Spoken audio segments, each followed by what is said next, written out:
नमस्कार मित्रांनो, पावसाळ्यात सर्वात जास्त आवडीने खाणारा चारा म्हणजे झाडपाला. तुम्ही बघा, आपण जर मोकळा चारण्यासाठी आणला तर शेळ्या पहिल्यांदा झाडावरती झाडाचा झाडपाला खाण्यासाठी पळत असतात. याच्यातून आपण एक गोष्ट लक्षात घ्यायची की त्यांना सर्वात जास्त पावसाळ्यामध्ये हा झाडपाला आवडत असतो.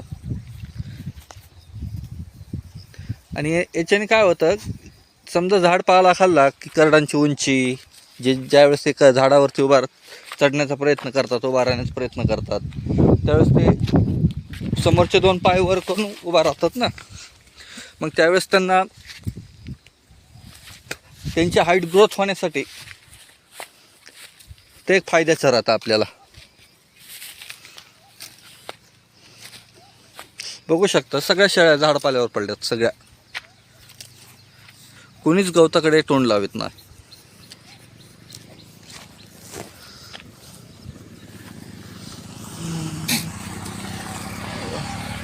विचार करा तुम्ही,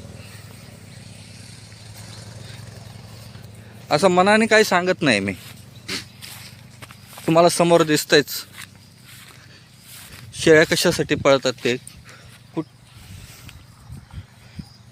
हे बघा, गरुड सुद्धा बारकं झाडपाल्यावरच पडलंय तुटून.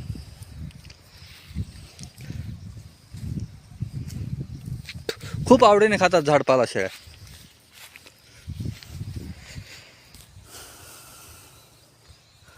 तुम्ही देखील समजा ज्यांचं बंदिस्त आहे त्यांनी झाडपाला आणून खाऊ घालणं काम राहील. असं फिरस्ती केलं तर मग आपल्याला टेन्शनच नाही राहत. ना चारा आणायची गरज, ना आपल्याला काही करण्याची गरज. शेळ्यांना जे लागतं ते ॲटोमॅटिक ते खाऊन घेतात सर्व.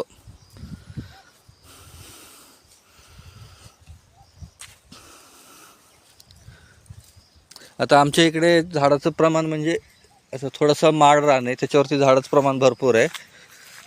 त्याच्यामुळं काय आम्हाला झाडपाल्याची अडचण येत नाही. आता एक शेळी पार इकडे आली आहे.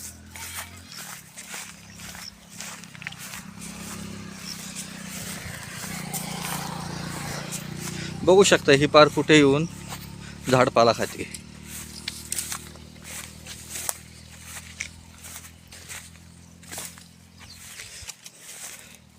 सांगण्याचं एवढंच तात्पर्य आहे की तुम्ही झाडपाल्यावर जरा लक्ष द्यायला पाहिजे याच्यामध्ये, पावसाळ्यामध्ये झाडपाल्यावरच.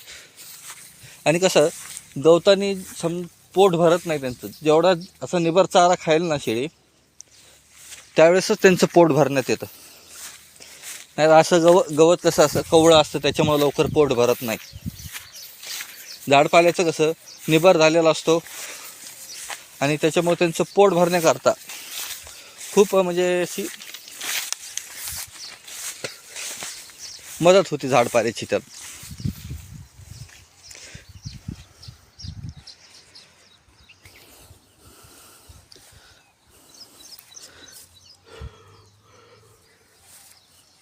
आता जास्त काय सांगण्याची गरज नाही आहे, आपण सर्व शेतकरीच आहोत, सर्वसामान्य शेतकरीच आहेत.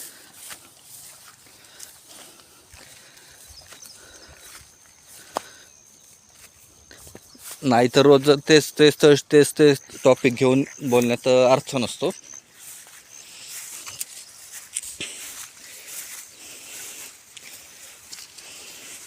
आणि आता सकाळचे 9:30 वाजलेले आहेत सांगण्यात. आणि माझा टाईम 9चा फिक्स असतो शेळ्या सोडण्याकरता.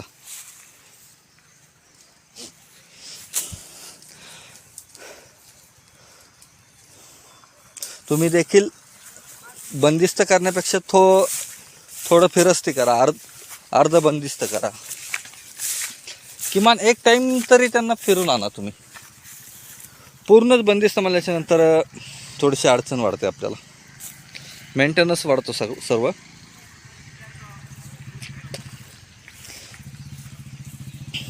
कसं आहे, एक टायमिंगमध्ये जरी फिरून आणलं तिला थोडंसं, की तिला जेवढ्या बॉडीला आवश्यकता आहे, तिच्या शरीराला जेवढी आवश्यकता झाडपाल्याची, कशाची पण, वनस्पती कुठली असो, ती तेवढ्या प्रमाणात खाऊन घेत असते. मग त्याच्यामुळे काय होतं, प्रमाण कमी होतं आजारी पडण्याचं.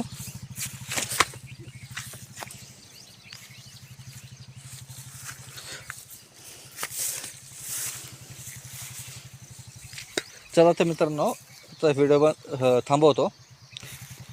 परत एक नवीन व्हिडिओमध्ये नवीन काहीतरी घेऊन येऊ आपण.